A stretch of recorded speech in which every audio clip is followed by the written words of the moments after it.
Hello అండి, అందరికీ నమస్కారం. Welcome to Mounika చిత్రలోకం. వెంకటేశ్వర స్వామివారికి చెల్లి ఉందని మీరు ఎప్పుడైనా విన్నారా? స్వామివారి చెల్లిని ఈ ఊరు జనాలు పచ్చి బూతులు తిడతారంట. శాంతపరచడానికి ఒకప్పుడు నరబలులు కూడా ఇచ్చేవారంట. ఆ గ్రామదేవత ఆగ్రహిస్తే మసూచి, కలరా వంటి వ్యాధులు ప్రబలి కరువు కాటకాలు వచ్చి ఆఖరికి పశువులు కూడా వ్యాధులు సోకి ఊరంతా వల్లకాడుగా మారుతుందని భావిస్తుంటారు. ఇంతకీ ఎవరి అమ్మవారు? ఆమంటే భక్తులకి ఎందుకంత భయం? మీరెప్పుడైనా దేవుణ్ణి బూతులు తిట్టారా? అవును, మీరు విన్నది నిజమే. ఇది తిరుపతి గంగా జాతరలో జరుగుతుంది. ఒక దేవతను బూతులు తిట్టడానికి గల కారణాలేమిటి? జాతర సమయంలో ఇక్కడ మగవారు రకరకాల వేషాలు వేస్తారు. అబ్బాయిలు అమ్మాయిల్లాగా, అమ్మాయిలు అబ్బాయిల్లాగా వేషాలు వేస్తారు. అలా ఎందుకు చేస్తారు? అక్కడ భక్తులే ఆ దేవత చంపను కూడా నరుకుతారు. వినడానికి చాలా వింతగా ఉంది కదా. ఇలాంటి ఎన్నో ఆసక్తికరమైన విషయాలను ఈ వీడియోలో చూసి తెలుసుకుందాం. స్కిప్ చేయకుండా చూడండి. రాయలసీమలో ప్రసిద్ధ గ్రామదేవత గంగమ్మ. తిరుపతి గ్రామదేవత కూడా గంగమ్మని. తిరుమలలో బ్రహ్మోత్సవాలు ఎంత వైభవంగా జరుగుతాయో తిరుపతిలో స్థానికంగా గంగమ్మ జాతరకు కూడా అంతే వైభవంగా జరుగుతుంది. ఆమెని వెంకటేశ్వర స్వామివారి చెల్లిగా భావిస్తారు.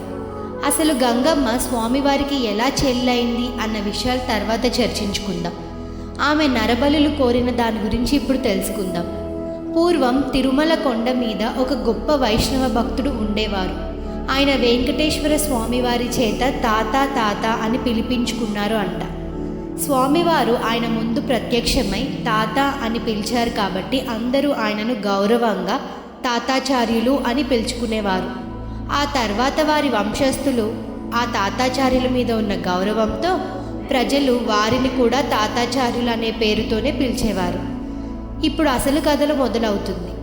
ఇది 16వ శతాబ్దంలో జరిగిన ఒక సంఘటన.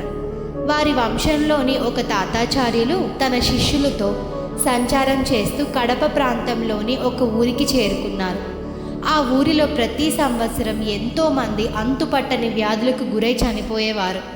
వారిలో కలరా, మసూచి ఇంకా మరెన్నో అంతుపట్టని వ్యాధులు సోకి చనిపోవడానికి గల కారణం ఆ ఊరిలో వెలిసిన గ్రామదేవత గంగానమ్మ అని వారు నమ్మేవారు. ఆ గంగానమ్మ ఒకవైపు ఊరిని వల్లకాడు చేసి ఆనందపడుతూ మరోవైపు జాలిపడేది. ఒకానొక రోజు గంగానమ్మ ఊర్లో వాళ్ళతో, నాకు ఏడాదికి ఒకసారి నరబలి ఇస్తే మరణ హోమాన్ని ఆపేస్తాను అని చెప్తుందంట.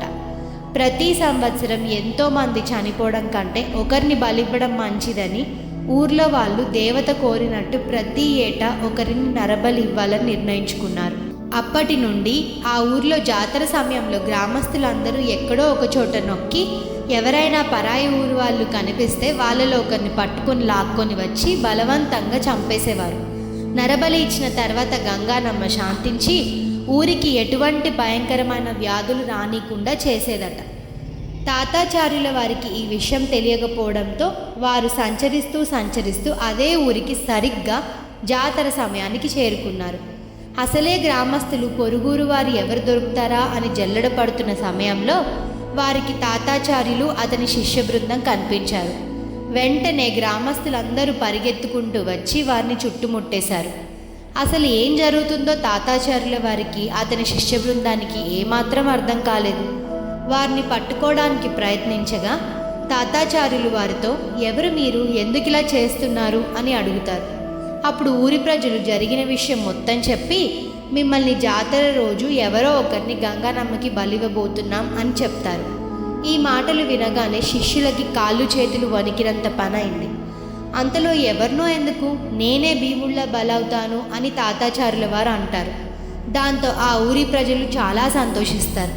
ఇంకా గంగానమ్మ జాతర రోజు రానే వచ్చింది. శిష్యులు గురువుగారిని కోల్పోవడం ఎలా అని బాధపడుతున్నారు. కానీ వారు కూడా ఏమీ చేయలేని పరిస్థితి. బలి కావలసిన జాతర జరిగే చోట అష్టాక్షరి నారాయణ కవచాలను అనుసంధిస్తూ కనకన నిప్పులు రగిలించి శంఖ చక్రాలను ఎర్రగా కాల్చి ఉంచుతారు తాతాచార్యుల వారు. అంతలోనే ఒకరికి అమ్మవారు పూనడంతో బలి, నరబలి అంటూ మీదకి దూకుతాడు. శిష్యుల గుండెలు అదిరిపోతాయి. తాతాచార్యులు మాత్రం పటకారతో పట్టుకుని ఉన్న ఎర్రగా కాలిన ముద్రలను అతని భుజం మీద అంటించబోయాడు. అతనిలో ఉన్న శక్తి అక్కడి నుండి పారిపోవడానికి ప్రయత్నించగా అప్పటికే తాతాచార్యుల వారు వేసిన మంత్రశక్తి వల్ల గంగానమ్మ ఒక్క అడుగు కూడా కదిలించలేకపోతుంది. ఊర్లో వాళ్ళందరూ తాతాచార్యుల వారి మంత్రశక్తిని ఆశ్చర్యపోతూ చూస్తూ ఉండిపోతారు. తాతాచార్యులు వదలకుండా ఆ ముద్రలను మళ్ళీ అతని భుజం పైన వేస్తాడు. అంతే, పూరకంలో ఉన్న వ్యక్తి గట్టిగా అరిచాడు. ఆ అరుపులకు ఊరు దద్దరిల్లింది. తాతాచార్యుల వారు ఆ గంగానమ్మ విగ్రహాన్ని అక్కడి నుండి తిరుపతికి తీసుకొని వస్తారు. దాంతో ఆ రోజుతో ఆ కడప ప్రాంతానికి చెందిన గ్రామస్తులకు ఆమె వల్ల పీడ తొలగిపోయింది అని ఆనందపడతారు. తాతాచార్యుల వారు ఆ విగ్రహాన్ని అప్పటికే తన ఆధీనంలో ఉన్న ఒక గుంట దగ్గర నెలకొల్పుతారు. తాతాచార్యుల వారు ఆ గంగమ్మ విగ్రహాన్ని ప్రతిష్ఠించడం వల్ల ఆమెకి తాతయ్య గుంట గంగమ్మ అని పేరు వచ్చిందని చెప్తుంటారు. ఆ తర్వాత ఎన్నో సంవత్సరాలు గడిచిపోయాయి కూడా. తిరుపతి ఒక చిన్న ఊరిలాగే ఉండేది. ఈ ఊరిలో గోవిందస్వామి గుడి దగ్గర కాపు వీధుల్లో, బండ్ల వీధుల్లో రైతులు పంటలు పండిస్తూ పశువుల్ని కాస్తూ జీవించేవారు. ఆ వీధులు తిరుపతిలో ఇప్పటికీ ఉన్నాయి. నిజానికి తిరుపతిలో అప్పట్లో చాలా వరకు చెరువులు, గుంటలు మాత్రమే ఉండేవి. తిరుపతి బస్టాండ్ కూడా చెరువు మీదే కట్టారని చెప్తుంటారు. అప్పట్లో ఆ గంగమ్మ గుడి వెనుక తాతయ్య గుంటలు, మల్లయ్య గుంటలు ఉండేవంట. 75,000 ఏళ్ల క్రితం అప్పట్లో అమ్మవారికి ప్రతి మంగళవారం, శుక్రవారం పాలతో అభిషేకం చేసేవారు. ప్రతిరోజు మధ్యాహ్నం ఇంటి దగ్గర నుండి తెచ్చిన కాస్త అన్నాన్ని ఆమెకు నైవేద్యంగా పెట్టేవారు. సాయంత్రం గుడి నుండి వెళ్ళేటప్పుడు గంగానమ్మకు కట్టిన చీరను, వెండి కళ్ళను, పూజ సామాగ్రిని ఇంటికి తీసుకెళ్లేవారు. 30 సంవత్సరాల ముందు గంగమ్మ గుడికి ఇనప గేట్లు ఉండేవి కాదు. అప్పట్లో పెద్దకాపు వీధుల్లో నొచ్చి కుప్పిరెడ్డి అనే తాగుబోతు భక్తుడు ఉండేవాడు.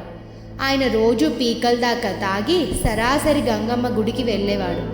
వెళ్తూ వెళ్తూ లడ్డు, మైసూర్ పాకు, మరేదైనా మిఠాయో తీసుకొని గంగమ్మకి నైవేద్యంగా పెట్టి గుడి చుట్టూ ప్రదక్షిణలు చేసేవాడు. అప్పట్లో గుడి వెనుక వైపున గుడిసెలు ఉండేవి. అక్కడుండే పిల్లలు ఆ తినుబండారాలను తినేవారు. ప్రదక్షిణ చేసి తిరిగి వచ్చేసరికి ఆ మిఠాయిలు ఉండేవి కాదు. ఆ మిఠాయిలను నిజంగా గంగమ్మ తినిందని భావించి కుప్పిరెడ్డి ఆనందించేవాడు. ఒకరోజు బాగా వర్షం పడుతున్న సమయం అది. ఆ రోజు కూడా ఆ తాగుబోతు వర్షంలో తడుస్తూ యథావిధిగా గుడికి వెళ్ళి అమ్మవారి ముందు మిఠాయిల నుంచి భక్తితో తినమన్నాడు. నిజానికి వర్షం వల్ల ఆ పిల్లలు ఎవరు అక్కడికి రాలేకపోయారు. ఆ మిఠాయిని వారే తినేవారని కుప్పిరెడ్డికి తెలియదు.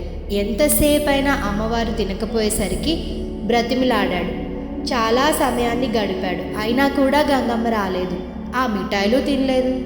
దానితో ఆ తాగుబోతుకి బిగ్గరగా అరుస్తూ, రోజు తింటాం కదే, ఈరోజు ఏమొచ్చింది నీకు అని తిడుతూ బండరాయితో గంగమ్మ ముక్కు పైన గట్టిగా కొట్టాడు. దాంతో గంగమ్మ ముక్కు నొక్కుకుపోయింది. తర్వాత చేసేదేం లేక మొదలియార్ అని ఆయన సిమెంటుతో చాకచక్యంగా గంగమ్మ విగ్రహం ముక్కుని అతికించినట్టు పెట్టాడు. గంగమ్మని అభిషేకించేటప్పుడు సిమెంటుతో అతికించిన ఆ కొన ముక్కుని మనం ఇప్పుడు కూడా చూడొచ్చు. వెంకటేశ్వర స్వామి వారికి గంగమ్మ చెల్లి అని ఎందుకంటారంటే, శ్రీకృష్ణుడు దేవకి అష్టమ గర్భంలో జన్మిస్తాడు. వసుదేవుడు శ్రీకృష్ణుని రేపల్లెకు తీసుకువెళ్ళి యశోదమ్మ పక్కన పడుకోబెడతాడు. యశోదమ్మ పక్కనున్న యోగమాయ కృష్ణుని చూసి ముందు నవ్వి ఆ తర్వాత ఏడుస్తుంది. అప్పుడు శ్రీకృష్ణుడు యోగమాయతో కంసుని ఎదిరించి మరుజన్మలో గంగాదేవిగా అవతారం ఎత్తి మహిమల్ని చూపించు అని అంటారు. గంగాదేవి అలా తన అన్న చెప్పిన మాటలు విని ఉప్పొంగిపోతుంది. ద్వాపర యుగంలో శ్రీకృష్ణుడైనా, కలియుగంలో శ్రీ వెంకటేశ్వరుడైనా ఒకటే కదా. ఆ విధంగా గంగమ్మ వెంకటేశ్వర స్వామి వారికి చెల్లి అవుతుంది. బహుశా అందుకేనేమో శ్రీవారి ఆలయం నుండి గంగమ్మకి ప్రతి ఏటా గంప, శేషవస్త్రం, పసుపు, కుంకుమలను పంపిస్తారు. అలానే ప్రతి సంవత్సరం తిరుచానూరు పద్మావతి అమ్మవారికి పంచమ చక్ర తీర్థం జరుగుతుంది. తిరుమల శ్రీవారి ఆలయం నుండి పసుపు ముద్ద తిరుచానూరుకి పంపిస్తారు. పసుపు ముద్ద తిరుచానూరుకి చేరుకున్నాక చక్రస్నానం జరుగుతుంది. ఊరేగింపుగా తీసుకుని వెళ్తున్నప్పుడు మార్గమధ్యంలో తాళ్లపాక గంగమ్మ గుడి ముందు ఆపి పూజారులు, దేవస్థానం అధికారులు తాళ్లపాక గంగమ్మకి కొబ్బరికాయలు కొట్టి హారతులిచ్చిన తర్వాతే అక్కడి నుండి పసుపు ముద్దతో బయలుదేరుతారు. భారతదేశంలో జాతర పరంగా ఎక్కడా లేనంత వైభవంగా తిరుపతి గంగ జాతరను జరిపిస్తారు. ఇక్కడ భక్తులే అమ్మవారిని పచ్చి బూతులు తిడతారు. అది ఎందుకో తెలియాలంటే please wait for the next part. మా ఈ ఛానల్ అందరికీ చేరాలంటే మీ సబ్స్క్రిప్షన్ మాకు చాలా అవసరం. దయచేసి అందరూ సబ్స్క్రైబ్ చేయండి. Thank you so much for your support. Please subscribe.